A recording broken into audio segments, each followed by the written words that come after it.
Hello there, and welcome to the video. There are many, and I do mean many, FNAF fan game series out there. Some of said series I feel kinda mixed on. Others I find to be pretty good, and honestly most, and I do mean most of them, are things that I just sadly don't know anything about. Belonging to the series that I basically know nothing about was for a long time the topic of today's video, being Five Nights at Warios. I personally, as already mentioned, never had any interest or knowledge on these games until this handsome lad asked me to play and review them, which, if you were wondering, is how this video came to be. So yeah, strap in, ladies and gentlemen, as today I'll be reviewing Five Nights at Warios 1, 2 classic modes, and 3. I really hope that you'll enjoy.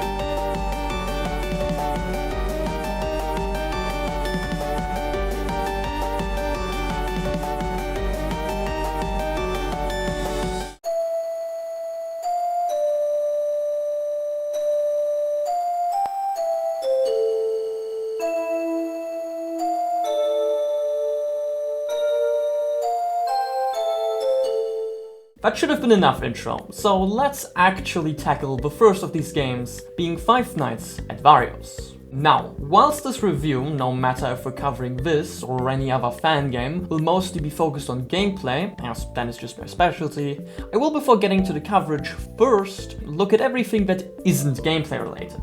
So let's do that, starting with the visuals. The visuals in all Warios games are done in an honestly pretty unique way, as they, unlike most fan games of this time and in general, have everything except for the characters, stats, and door buttons made out of nothing but real-life images or PNGs. For the environment of Five Nights at Warios 1, I must honestly say that I liked it. The black and white filter on the cameras helps a ton in making all of the images actually feel like one place, kind of like Five Nights at Chuck E. Cheese Rebooted now that I'm thinking of it. And the actual images taken for the cameras, all again, make sense as one location, are all of solid quality, and I'd say all give off a somewhat creepy, or at least abandoned vibe. I do have to say though that the office doesn't really speak to me, as it always came off as a bit uninspired and ugly, which is a bit of a shame. But overall, I must say that this game has visually, especially when you consider that this is the 10th or 11th fan game ever made, aged surprisingly well. For the character designs, I do have to say that its quality is a bit inconsistent. In the cameras, for example, I think that all four of the there utilized characters look genuinely great most of the time. This is partially because of the already mentioned black and white filter, but also absolutely because the models are there just constantly used in really creative ways, making them look a lot better than they have any right to. Editor's note, nice to be here. I sadly have to say in retrospective, after actually gathering some footage for this part of the segment, that the models in the camera frames look a good bit worse than how I remembered from speeding through the cameras whilst playing the game. They are not terrible, but calling them great or consistently creative, as I did in the script, just feels a bit over-exaggerated. This isn't a fault of the camera implementation. Quite frankly, I think that Wario really did the best that he could, but more a fault of the actual models, which I do have to say haven't really aged that well, both in creativity, outside of like one exception, and in execution. That's all. I'ma stop stalling the video, so let's continue. In your office and in the jump scares, however, everyone but Mario, whose design I do actually like, admittedly does just look kinda goofy, which, with the designs in place, was kind of inevitable. Outside of that, when covering the visuals, I also have to say that the title screen just looks good. The background image sets the atmosphere very well, the selection buttons are done well enough, and the overall package is especially good when paired with the second non-gameplay factor, being the audio, or more specifically in this case, the title theme. Said theme sounds somewhat eerie, yet also slow and quiet, which paired with the colorless aesthetic of the menu just worked for me. Can't really describe why in words that well, so here, have a listen yourself.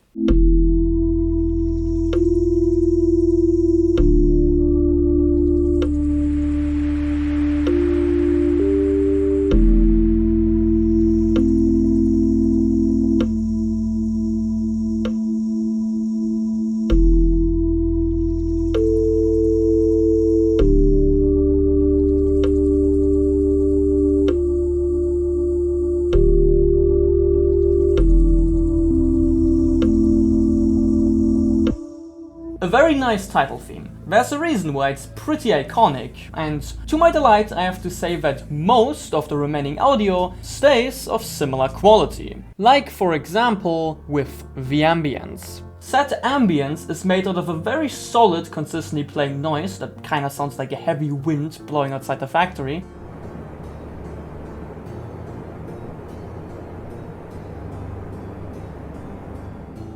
Out of a lot of weird, unidentifiable sounds,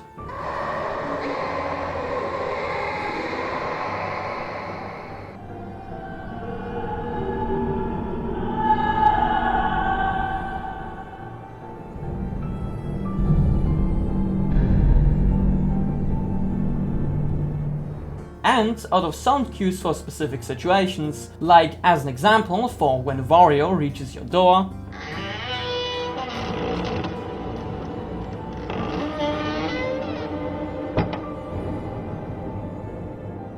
sometimes for when a character moves,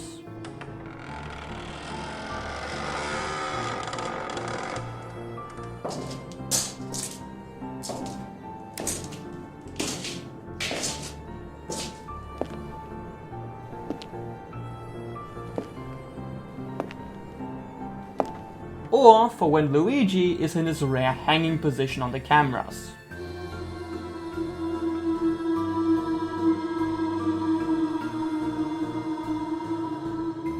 By having all of these little audio-based elements work together, it creates what I can only describe as a really good ambience. An ambience that wasn't just incredibly impressive for the time that this game released in, but one that, if you ask me, still easily holds up today. Speaking of still holding up today, let's continue the audio part of the segment by talking about the Phonecalls, which in this game are voiced by the developer. Now, normally when I start a segment with "it was voiced by the developer", that is generally meant as a negative and an association with some of the worst out there. But in this case it actually isn't, as Wario has a genuinely pretty nice reading voice, which I overall did enjoy listening to. Here, this is what it sounds like. So the rooms are pretty old and dusty and maybe rotten, and the machines might not work correctly.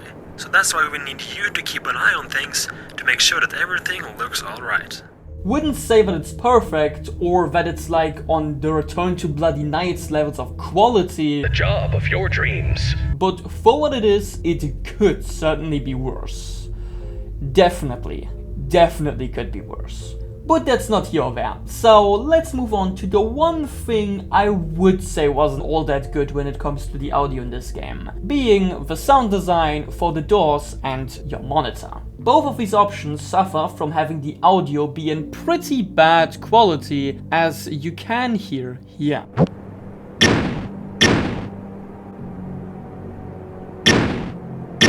This lower audio quality sadly makes it very apparent when playing the game that, yup, this fan game is indeed pretty old. But honestly, you get used to it.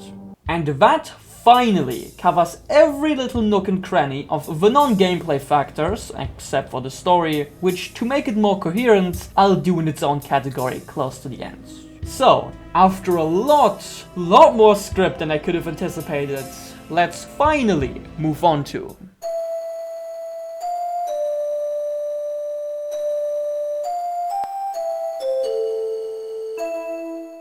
before I can start to cover the gameplay of all of these games, I should, like with the non-gameplay factors, probably first explain how I'm going to do the segment for the rest of the video.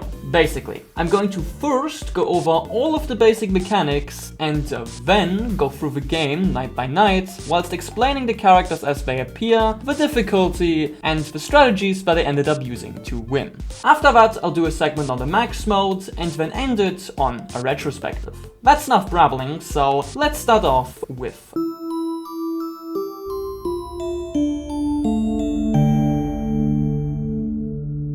the mechanics in Five Nights at Wario's 1 are split into one thing to manage and 3 defensive tools. The thing to manage, like in a lot of FNAF games, is your power, which starts at 200 in this game. If your power reaches 0, you get a power outage, where every threat stops attacking you and an about 35-second long timer starts to count down before you die. On top of that, it is also important to mention that your power doesn't just get depleted by using the 3 defensive tools that we'll talk about in just a bit, but also by the so-called idle power drainage, which, assuming that you don't get a power outage, takes away 87 of your 200 power on top of what you are already using. Not much more to say, so let's talk about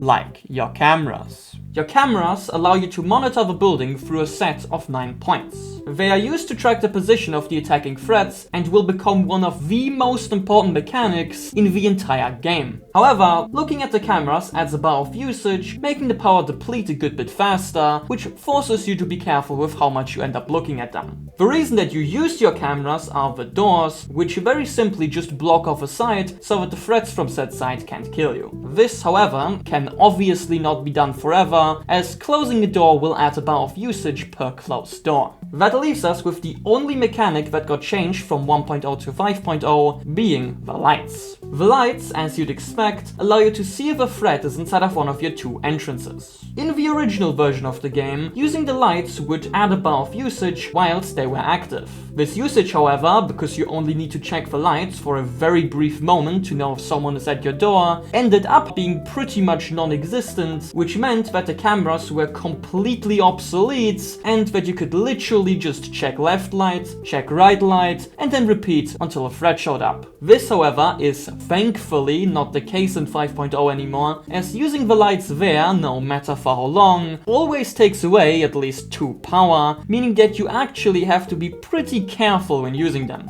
All of this should have hopefully given you a good understanding of how the tools at our disposal work, so I'ma just move on to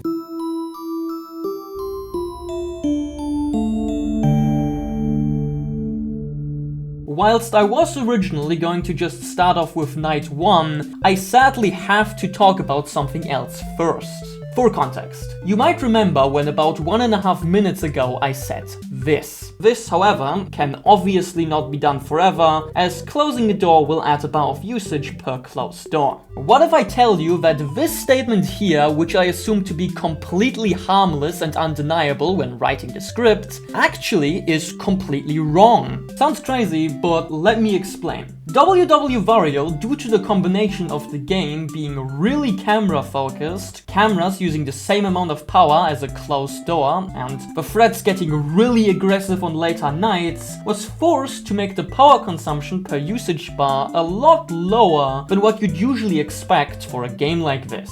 Set lower usage doesn't sound too bad on paper, but absolutely is, because it allows you to close both doors after your power has naturally drained until 190, whilst still surviving the night.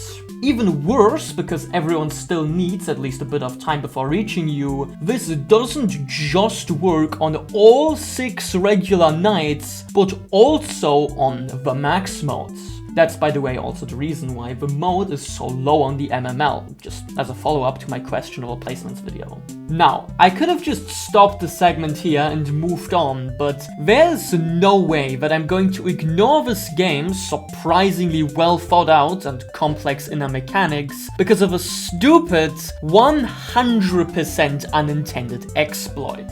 So let's talk about the nights and mechanics if you play the game without abusing the doors. Starting with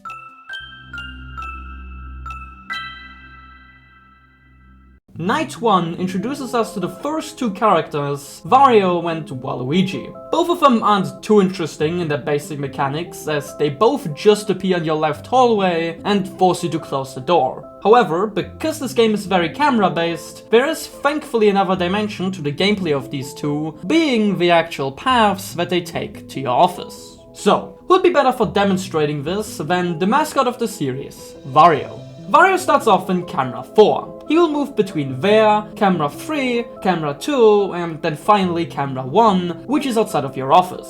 This moving between cameras can be done by him into both directions, meaning that keeping track of him is a good bit harder than what it would be otherwise, and that him leaving the door position doesn't automatically mean that he's in your hallway. This applies to every upcoming door character as well, so I won't mention it again. Anyways, if for argument's sake Wario does decide to move into your hallway, the way that he acts does change up a good bit, as from there he is not able to move backwards anymore and only leaves once you either die or once you've closed the door. Assuming that you did close the door quickly enough, he will, after waiting for a bit, move back to any one of the cameras in his movement path, from where the cycle of moving around simply repeats. Waluigi, like his brother, also starts in camera 4. He moves between there, camera 5, camera 6, and then, once again, like with Wario, camera 1. On cameras 4, 5 and 1, you can, as expected, clearly see him when he's there, but on camera 6 you have to listen for this audio cue to spot his presence.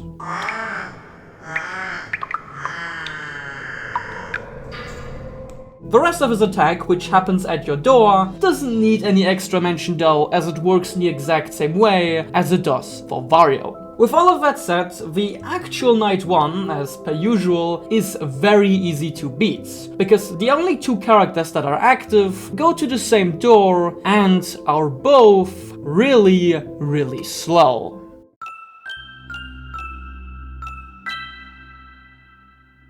Night 2, outside of making the prior characters more aggressive, which happens every night, introduces the third character, Luigi. Luigi makes his way to your right hallway, where he, as usual, is stopped by the door. He starts in camera 7 and moves through there, camera 8 and camera 9. The most important thing about this movement, which some might have noticed already, is that Luigi has one less position to go through than Wario or Waluigi. This is true for both right side characters and ends up meaning that he and the other character that goes there are at your door about 25% more commonly than the others. Pair that for Luigi, with him being the only character that forces you to manually move the cameras to see him on one of his positions, and it should be pretty apparent why I think that he, surprisingly enough, is the hardest character to deal with in the game. His addition made Night 2 the first night where I actually started to use the basic version of my Five Nights at Wario strategy, under which I'd first checked the cameras next to my office until a threat showed up and left, before closing off the side that the character came from. After that, I'd just check the first camera and the character's movement path on top of the doors until I spotted them again, allowing me to safely open the door. Once I got used to doing that, Night 2 ended up once again being pretty easy, so let's move on.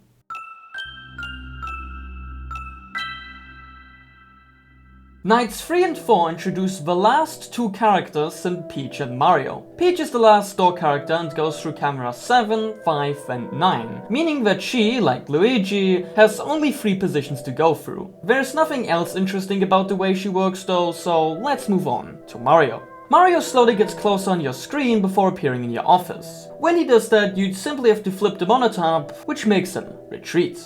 After explaining these newcomers, I would usually now talk about the strategy, but even with the addition of these two, the Night 2 strat still works perfectly fine, due to Mario being easily and quickly dealt with, and Peach being pretty much just a second Luigi. If you can get even remotely solid at tracking the characters and develop a decent speed in the cameras on top of okay power management, then both of the Nights still shouldn't cause you too much of an issue.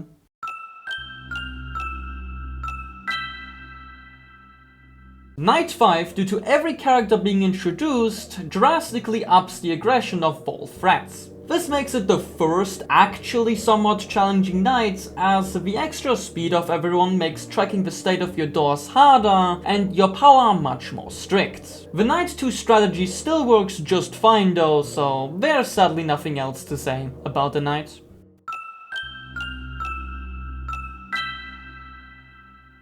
When attempting Night 6 for the first time, I didn't think that it was going to be too special, as like the night before, it once again just ups the aggression of all threats. However, through said aggression, the Night 2 strategy in its current state actually stopped working all that well due to it having a pretty glaring issue when it comes to dealing with characters at the door. Specifically, here. After that, I'd just check the first camera and the character's movement path on top of the doors until I spotted them again, allowing me to safely open the door. The reason for this approach being a bit inconsistent lies in you not looking at every position that a character can go to after leaving the hallway. To clarify why that can become a problem, here's just one of many potential examples of it coming into effect.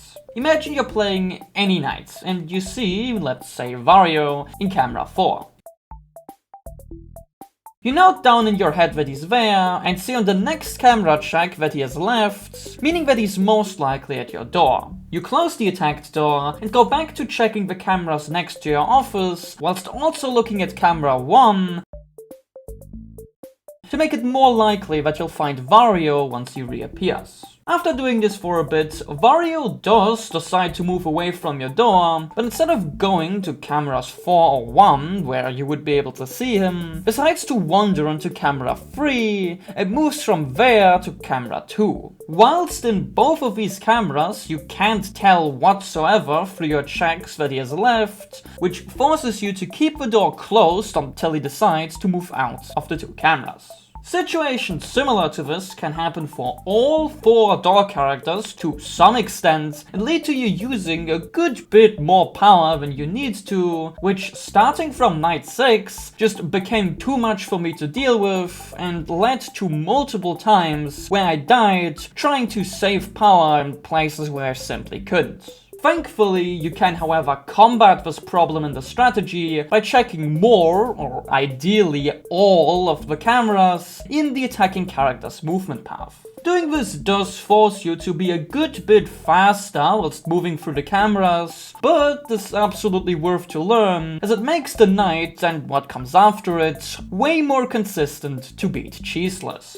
Once you're good at this extra checking, the night is actually a very nice final base game challenge in my opinion, which rewards you with this pretty funny screen. There is still one final thing left to do in this game though, so let's get to it, shall we?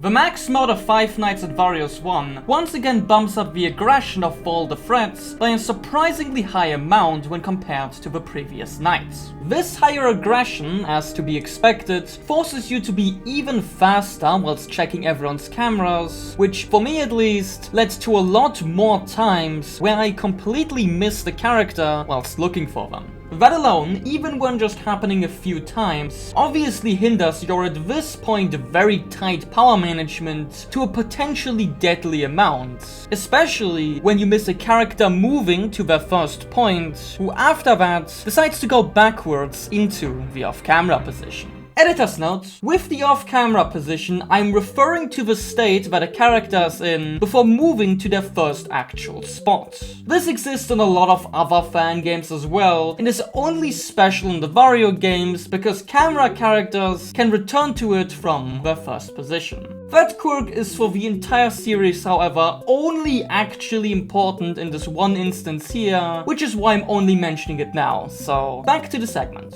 Wasting power there is obviously quite bad, but thankfully all you have to do to make sure that you don't miss someone is to simply check the lights when you don't see them reappearing for a suspiciously long amount of time. Don't use the lights for anything else in this version though, as need I remind you, they are ridiculously power costly in 5.0. With all of that out of the way, that actually explains the last gameplay related thing there is to talk about in this game, meaning that it's finally time to get to the complete version of the Five Nights at Warios 1 She's the Strategy, which goes like this.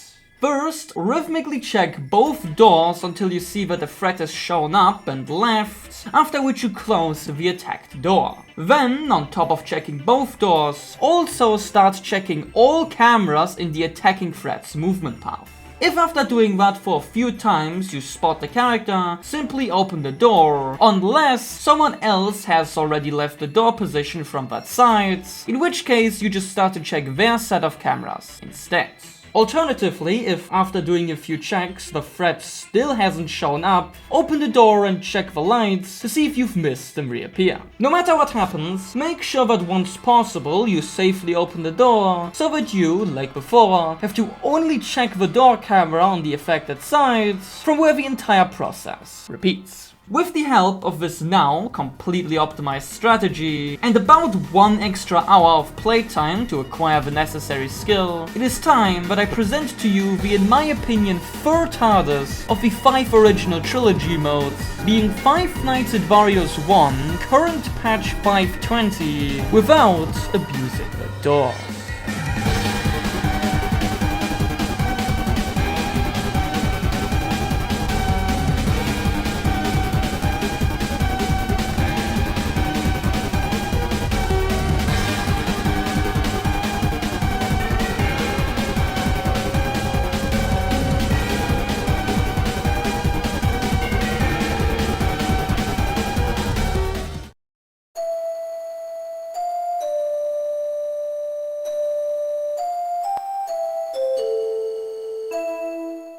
Now that pretty much every even remotely notable part of Five Nights at Warios 1 has been talked about, all that remains are my actual overall thoughts on the game, and if it wasn't insanely obvious over the course of the review, I've been positively surprised. Five Nights at Warios 1 is like the game that I've seen people make fun of when discussing bad fan games, so when I got asked to play and review it, I obviously expected it to be nothing but a total wreck. But what I got instead was a game that I genuinely enjoyed playing, as it gameplay-wise felt like a very good evolution from the original FNAF's mechanics, and a game that surprised me with its very solid atmosphere and sound design that made the earlier nights, even with the goofy characters, still somewhat tense.